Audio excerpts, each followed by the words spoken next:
create new products, and increase operating profit and revenue at a pace that far outstripped the increase in the company's employee population.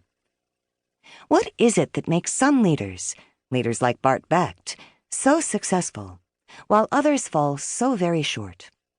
I believe that today's most successful leaders are expert practitioners in something I call high-stakes leadership.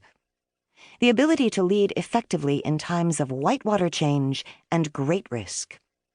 As John Cotter says, rate of change in the world today is going up, fast, and it's affecting organizations in a huge way. In my experience, some leaders are able to deal with all this change and risk, and some are not. High-stakes leadership does not require you to be a special person or have unnatural powers, nor must you necessarily be in a dangerous situation or in a tremendously risky environment. High-risk leadership is described in a simple, three-part model that is accessible to anyone, at any level in any organization, big or small. The model illuminates the mindsets, strategies, and tactics used to make tough decisions, take an unpopular stand, or ignore convention.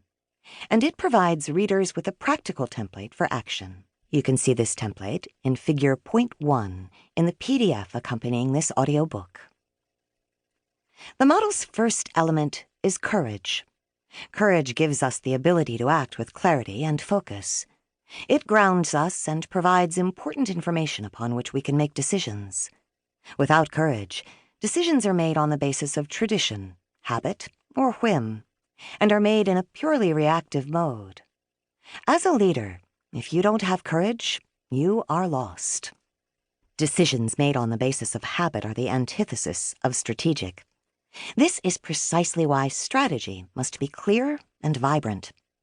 Leaders can look to strategy to help them make decisions. They can point to it so that others understand why particular decisions are made and on what to base their own decisions. This is always important, but it is especially critical in a time of transition. For example, when a leader leaves an organization, discussions often start with whom? This is the wrong question. The right question when preparing to fill the leadership gap is, for what purpose? When I began working with a large trade association a couple of years ago, the board was clear about the threats to their survival. They were facing the same problem as many other associations, declining membership, but unclear about their direction. They were flailing, and they knew it. We agreed that job one for the new CEO would be to create a strategy. They hired a brilliant man to lead the organization, but within 90 days, they were threatening to fire him. Why? What went wrong? The CEO and the senior management team created a strategy that the board objected to. Actually, worse than that, board members were threatening the CEO and one another. There were out-and-out verbal battles, threats, and predictions of dire consequences. This organization's operational focus dwarfed its sense of direction. The group survives today, though it is much smaller and far less influential. The model's second element is judgment. Judgment forces us to test ideas using reason, and it demands course corrections and even retreat. Without good judgment, you run with an idea whether it's good or not. Reckless judgment will take you off the tracks. Long before Amazon was the huge company it is today, Jeff Bezos was criticized for his judgment. He was investing heavily in a company without profit, and allowed himself to be filmed riding around a warehouse on a toy while showing off his memorable laugh. He was mocked. People raised eyebrows and wondered if this guy could make it happen. Results aside for the moment, Jeff Bezos trusted his own judgment. He was clear and committed to the course he had laid out, and he didn't let anyone else knock him off this path.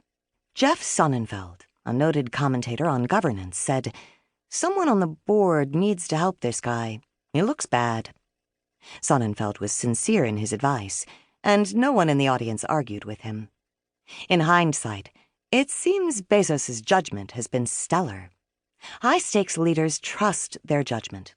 While they aren't blind to input, they maintain a healthy disregard for feedback and consensus.